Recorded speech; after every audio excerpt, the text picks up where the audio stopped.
आज की इस वीडियो में हम जानेंगे कि क्या होता है मृत्यु के बाद। जब कभी हमारे परिवार में किसी की मृत्यु होती है तो अक्सर हमारे मन में ये ख्याल आता है कि वो कहाँ गए होंगे। हमारे हिंदू धर्म में जब किसी की मृत्यु हो जाती है तो उसके शव को जला दिया जाता है। लेकिन क्या आपने कभी सोचा है कि शव जलाने के बाद उस मृत आत्मा के साथ क्या होता होगा और वो कहाँ जाती होगी? आज की इस वीडियो में हम आपको इस सवाल का जवाब बताएंगे, इसलिए वीडियो को पूरा जरूर देखिएगा। साथ ही चैनल को सब्सक्राइब कर ले ताकि आगे भी आपको हमारी ऐसी वीडियो की नोटिफिकेशन सबसे पहले मिले। तो चलिए बिना देरी किए वीडियो को शुरू करते हैं। गरुड़ पुराण के अनुसार जब किसी की मृत्यु होती है तो यमदेव द्वारा भेजे गए यमदूत पृथ्वी पर आते हैं और उस मृत इंसान की आत्मा को 24 घंटे के लिए पृथ्वी लोक से यमलोक लेके जाते हैं और उसी 24 घंटे के दौरान मृतक के परिवार वाले उसका अंतिम संस्कार करते हैं। वहीं दूसरी तरफ उसी 24 घंटे के दौरान यमदूत आत्मा को यमलोक उसके द्वारा किए गए अच्छे बुरे कर्मों को दिखाते हैं।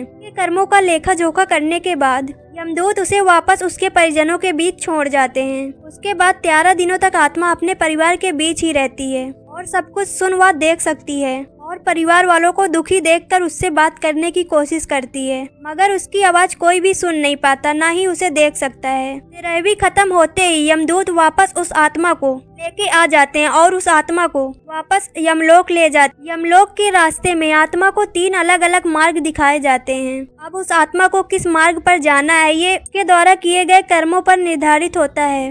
3 मार्ग से पहले यमलोक के रास्ते में उस आत्मा को कई प्रकार की बाधाओं का सामना करना पड़ता है, जिसमें से एक है बैतरणी नदी। गरुड़ पुराण के अनुसार पुण्य आत्मा तो इस नदी को आसानी से पार कर लेती है, लेकिन पापी आत्मा इस नदी में जाते ही पूरी तरह से प्रताड़ित होती है। पापी आत्मा को इस नदी में 12 सूर्य के बराबर तापमान का सामना करना पड़ता है। जब उस आत्मा से यह तापमान बर्दाश्त नहीं होता तो वह पापी आत्मा उस रक्त रूपी जल में डुबकी लगाने लगती है। बैतरणी नदी का कष्ट झेलने के बाद उस आत्मा को तीनों मार्ग में से किसी एक मार्ग में भेजा जाता है। इसमें से पहला मार्ग नरक लोक कहलाता है। जो मनुष्य अपने जीवन में बुरे कर्म करते हैं और सिर्फ अपने हित के बारे में सोचते हैं, ऐसे इंसान नरक लोक के भागी होते हैं। गरुड़ पुराण में नरक लोक में दी जाने वाली कई सजाओं का वर्णन है, जिसमें से एक है परवनकुंभी पाकम नरक। जो मनुष्य अपने जीवन में मांस मच्छर किए हो और अपने शौक के लिए जानवरों की हत्या करते हैं, ऐसे मनुष्य को कुंभीपाकम की सजा दी जाती है।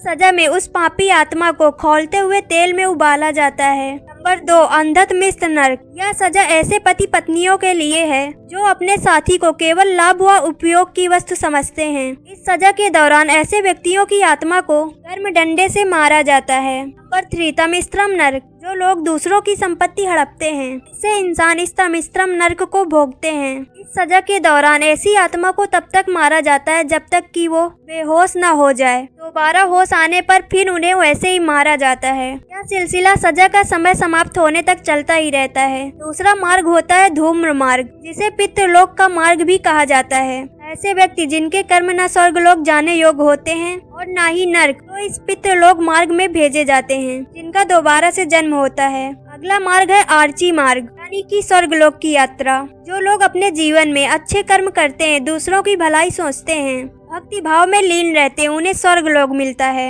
ऐसे व्यक्ति की पुण्य आत्मा को खुद यमराज स्वर्ग तक लेके जाते हैं। वहाँ उस पुण्य आत्मा का स्वागत अप्सराओं द्वारा किया जाता है। तो आपको ये जानकारी कैसी लगी हमें कमेंट करके जरूर बताएं। चलिए अब मिलते हैं अगले वीडियो में। जय श्री कृष्ण।